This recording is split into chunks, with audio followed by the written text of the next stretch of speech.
¿Qué tal? Muy buen día. Muchas gracias por acompañarnos nuevamente en este espacio del periódico Cambio de Michoacán. Nuestro espacio, Lunia, Mujeres de Cambio, perdón. Sí, Lunia, con Mujeres de bienvenida. Cambio. Muchas gracias. Un placer estar aquí en Mujeres de Cambio.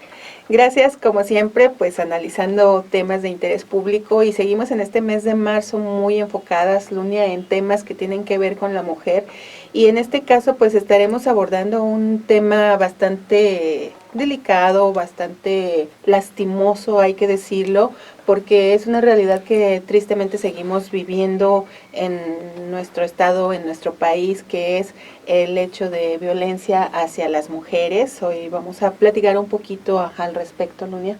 Es correcto, y un tema que no termina, ¿no? Leía yo hace poco el posicionamiento o una iniciativa que mandan en el Congreso Federal con el tema de la ley, en el tema para eliminar la violencia contra las mujeres, que ya cumple 10 años, o sea, 10 años que incursionó el tema de manera legal, ya en los congresos. Pero ¿cuántos años atrás de violencia? 10 años con un reconocimiento ya legal, legítimo, para denunciar, para acusar, para demandar, para defenderte, y parece que todavía estamos en pañales. Yo lo sigo insistiendo con el tema de la violencia contra la mujer. Así es, aquí hay muchos aspectos que analizar, es la parte de que si existen estos recursos, ¿por qué no se utilizan? O no están bien diseñados, o no se conocen, también a veces es ese el problema, que hay muchas mujeres que no saben cuáles son los derechos que tienen, los recursos legales, las instancias a las que pueden recurrir para buscar este respaldo y denunciar, ¿verdad? Y ir conociendo cuándo es violencia, o sea, cuándo ya vives dentro de un hogar y estás recibiendo violencia. Entonces, saber identificar todos esos focos es importante. ¿Cuándo denunciar? ¿Cuándo es el momento de denunciar? ¿Cómo denunciar? ¿A dónde acudir? ¿Qué instancias? ¿Qué cuerpo colegiado te puede atender? Pues para este tema que además es tan sensible, lo que platicábamos fuera del aire, ¿qué nos pasa en la mente? Que no podemos identificar que estamos siendo violentadas. Luego ves el cartel que manejan, ¿no? Ahora todas estas haces en pro de la mujer o de la eliminación de la violencia contra la mujer, las dependencias y todo, y te manejan carteles de, no te cortes el cabello, porque a mí me gustan las mujeres de cabello largo. Entonces ya lo debes de tomar como una violencia o si llegas después de las 9, mejor ni llegues, hija, porque te va a ir mal. Sí, yo creo que el problema sigue siendo, como bien dices, identificar. Hay una línea muy, muy, muy delgada, sobre todo en las relaciones de pareja, porque hay que mencionar también, Lunia, que la violencia no solamente se da en relaciones de pareja, se llega a dar a nivel laboral, se llega a dar a nivel de familia, de los hijos hacia la mamá. A veces también hay que decirlo, de la mamá hacia las hijas, mamás que siguen haciendo distinciones entre un hijo hombre y una hija mujer, se llega a dar entre amigos, etcétera. Pero en el caso de las relaciones de pareja, que creo que es donde resulta más delicado todavía, es una línea muy delgada, ¿cierto? En donde la mujer se ciega o nos cegamos como mujeres y no alcanzamos a distinguir, ¿esto está siendo violencia o él tiene derecho, o por ser su pareja tengo que aguantar o adaptarme a sus ideas, etcétera, ¿no? Y con el temor, tristemente muchas veces, de perder a la pareja, cuando dices, realmente es una pareja. Sí, como como dicen, pégame pero no me dejes. Algo así. O sea, el tema del desprendimiento, cómo se tiene que trabajar el tema de despojarte de esa persona, de abandonarlo, como yo decía hace rato, como cuando alguien se muere, o sea, aprende a entregarlo, a esa parte de él, de decir, no, ya esto no lo puedo permitir más. Pero además todo es como una cadena, Cintia, porque ¿cuántas mujeres soportan eso porque ya tienen hijos, no tienen a dónde irse a vivir o cómo alimentarse? Las oportunidades entonces también económicas para las mujeres. Fíjate que esto que mencionas, Lunia, a mí me parece muy grave, una situación muy grave, porque si el aguantar se llega a dar en mujeres que son profesionistas, hay que decirlo, hay muchas mujeres profesionistas que tienen sus ingresos, que tienen un modo de ver por sí mismas, por sus propios hijos y no son capaces de terminar una relación, pues es mucho peor el caso de aquellas mujeres que no tienen una preparación, que no tienen la capacidad de salir a trabajar, a conseguir un recurso, un ingreso propio que le permita estar bien con sus hijos. Entonces no tengo opción y eso es verdaderamente fuerte, verdaderamente triste. Lamentablemente no hay cifras, es difícil conocer cifras. Yo revisaba un poco información al respecto y veía que el año pasado en la fiscalía aquí en Morelia se recibían 30 denuncias al día por violencia hacia las mujeres. Y estas son las pocas que denuncian, porque se dice que son muy pocas, sigue siendo muy bajo el porcentaje de las mujeres que se atreven a acercarse, ya sea a denunciar o a pedir ayuda, porque también hay que establecer esa diferencia. Sí. Hay quienes van a pedir ayuda, pero dicen, no quiero denunciar, y se los proponen y les explican que tienen derechos y dicen, no quiero denunciar, solo quiero ayuda. Sí, es correcto. Lo que dices, no hay un padrón de víctimas de violencia en el tema de las mujeres, y yo creo que sí es muy importante, pero a nivel nacional no existe, o no es preciso. Entonces, yo creo que sí es importante para saber dirigir y redirigir las políticas públicas en favor de las mujeres, en el favor de este tema de violencia, en el tema de la economía para las mujeres, porque yo creo que los albergues sí son muy importantes, pero no son suficientes. No puedes vivir escondida todo el tiempo de tu agresor. O sea, eso es como coartarte en automático la libertad. Tu misma libertad, tú te la estás cerrando. O sea, si te vas a un albergue, si te atienden, si tienes todo, yo no dudo que tengan todo un cuerpo colegiado ahí con médicos, psicólogos, trabajadoras sociales, todo para ser atendidas las mujeres y sus hijos. Porque además las mujeres tienen que irse con sus hijos, porque la amenaza por lo regular es te golpea a ti, si no le va mal a tus hijos, ¿no? Y entonces estar encerradas, sí aplaudo el tema de los albergues, pero digo, yo creo que no son suficientes. De hecho, yo no estoy de acuerdo, o sea, sí por una temporada que las puedas tener, pero tienes que redirigir las políticas públicas para que ellas sean independientes económicamente, que es uno de los factores más fuertes, y emocionalmente. Creo que aquí el tema de la psicología es importantísimo, donde tengan que intervenir especialistas. Si ya somos una nueva generación, o las que vienen atrás de nosotros ya son mamás más jóvenes, con otra cultura, no lo permitan, lean, pues no sé, oriéntense en esta situación. Documéntense por la vía que sea posible. Por ustedes, por sus maridos y por los hijos que vienen, ¿no? Y en esta época, digo, ya no estamos como cuando la abuelita te decía, ¿verdad? Atiende al marido, atiende a tu hermano porque ya llegó, caliéntale la tortilla, prepárale la sopa, atiéndele la cama, lávale la ropa. No. O si te quejabas, hijita, es tu cruz y tienes que cargarla, y por tus hijos hay que aguantar.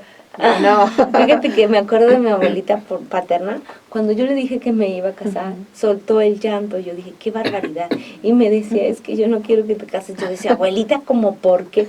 Es que van a sufrir mucho. Dice, las mujeres casadas sufren mucho. Y ella lloraba por eso. Abuelita sabe. Qué razón tenés.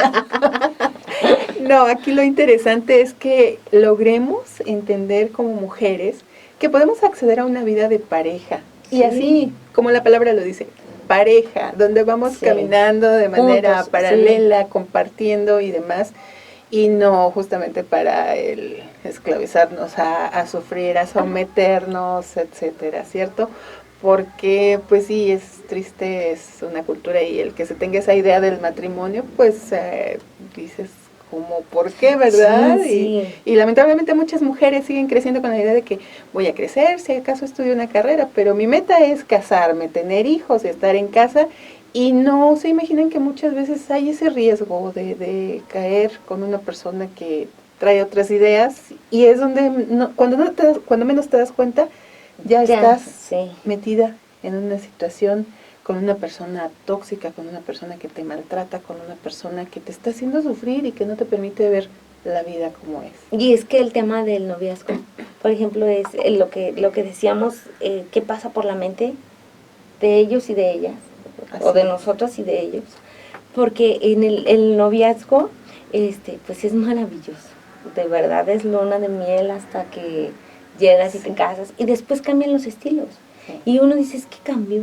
es que no era así, no, es que a lo mejor no nos dimos la oportunidad o no teníamos la suficiente madurez como para darnos cuenta de lo que se aproximaba, ¿no? Porque Claro. señales yo creo que Siempre hay. las hay, siempre Yo las creo hay. que siempre hay señales, pero no las vemos. Yo creo que lo que dicen, enamorarse y el enamoramiento, que son diferentes. Sí. Y entonces, ¿hasta dónde te ciega? ¿Qué es lo que pasa en tu cerebro que, pues, que le crees todo, ¿no? Y que luego no puedes comprender el cambio de estilo que te cambia toda la vida, además. Así es. El momento en que decides creer, porque como bien decíamos, señales las hay siempre. Siempre hay. Y yo siempre creo en que el sí. fondo hay algo que nosotros vemos que no está bien y sin embargo permitimos que Sí. nos convenzan o nosotros queremos seguir, etcétera. O los minimizamos. También. Fue el momento. Es que hacía mucho calor y había mucho tráfico como el de hoy. Y por eso llegó de mal humor. Sí. Y por eso me gritó cosas horribles. Pero es porque, pues, se alteró. Y es en el menos peor de los casos, Ujú. porque ¿qué tal cuando decimos, es que yo me pasé, tuve la culpa, lo hice enojar, si ya sé que no le gusta, como porque hago eso? Sí, pero además, lo preocupante es que va creciendo el tema, porque pues ya, digo, empiezan la violencia verbal, la psicológica, la económica, pero luego llegan los golpes que marcan, creo que yo sigo insistiendo, que marcan muchísimo en todos los aspectos los golpes, porque en el asunto físico de que te duele, pero el asunto emocional, ¿no? Ujú. De que te duele aún más. Así Y cómo, es. cómo sanas esas heridas. Y que lleva hasta los asesinatos. O sea, de las dos partes, del agresor, de matar a golpes a su víctima, o de la víctima de asesinar a su pareja, porque pues ya no quería que me golpeara. Sí. Muy triste y lamentable, una noticia que veía ayer o antier de una pareja saliendo de un centro de atención de telefonía en donde la amaga con una navaja. Ahí en público el hombre a la mujer, una pareja, y tiene que intervenir la policía, ¿no? Porque, pero dices, ¿a qué niveles estamos llegando? Digo, por una parte, qué bueno que sea en público, porque esto ocurre entre Sí. cuatro paredes y quién se da cuenta y la mujer se somete. Sí, claro. En fin, qué cantidad de situaciones que no imaginamos llegan a ocurrir dentro de una casa. Sí, es lo que te digo, va creciendo, ¿no? Va creciendo. Va creciendo todo este tema de agresión y que pues tenemos que checar cómo, o sea, cómo nos defendemos. Yo insisto mucho en esa parte, a quién acudimos y las instancias que nos digan cómo nos pueden ayudar. Así es, y pues ese es un compromiso de Cambio de Michoacán. En una siguiente emisión estaremos invitando por aquí a la presidenta de la Comisión Ejecutiva de Atención a Víctimas, que nos platique qué recursos hay, qué recursos se tienen para que la mujer vaya por la recuperación de sí misma, porque vamos, todavía viene, si se logra liberar la mujer, todavía viene todo un proceso, que es el sanar, como bien dices, ¿no? El sanar ese trauma, porque son traumas los que se generan, y pues tal vez también alguna psicóloga que nos platique cómo la mujer... ¿Qué pasa por nuestra mente? ¿Qué pasa por la mente? Y por la mente de ellos, ¿no? Eso sería más interesante. ¿Y cómo podemos enfrentarlo, abordarlo? Sí, ¿cierto? Sí, desde luego, yo creo que sí es muy delicado. Vaya, es decir, antes podíamos decir, no, pues es que es la cultura que traemos, pero yo ya hablo de mi abuelita, ¿no? Sí. Ejemplo. Sí. Entonces, sí, yo creo que sí pasa algo, se derrama un líquido importante en tu mente que no te deja ver y entonces permites todo esto y que debe de ser muy profundo, vaya. Yo creo que sí debe de tener un trabajo importante para que abras los ojos y te des cuenta del tema de la violencia. Así es, pues vamos a continuar trabajando en esto. Yo creo que información sigue siendo la clave, como en muchas otras situaciones de la vida social, de nuestro entorno, el estar informados, qué podemos hacer, qué recursos tenemos, qué instancias, qué instituciones nos apoyan, nos respaldan, qué derechos tenemos y qué somos como seres humanos, ¿verdad? Y replantearnos, ¿no? Como seres humanos, como ciudadanos, porque la sociedad, estamos viviendo unos tiempos tan terribles con este tema de replantearnos quiénes somos, ¿no? Y sobre todo yo creo que las mujeres tenemos un gran papel. Creo que es importante el granito de arena que como mujeres podemos poner desde nuestra casa. Sí, como madres, como educadoras principales. Como miembros de una familia, ¿no? A dónde puedes llevar las cosas, con esa sanidad que te caracteriza o con esa buena voluntad que le caracteriza a las mujeres. Y pues sí, el tema de la educación. Así es. Bien, pues Lunia, el tiempo se nos termina, pero como siempre, un placer compartir estos temas y pues podríamos continuar, sí, ¿verdad? Claro. Tendremos más oportunidad. Al público de Cambio de Michoacán le agradecemos su atención y los esperamos en una siguiente emisión. Que tengan buen día.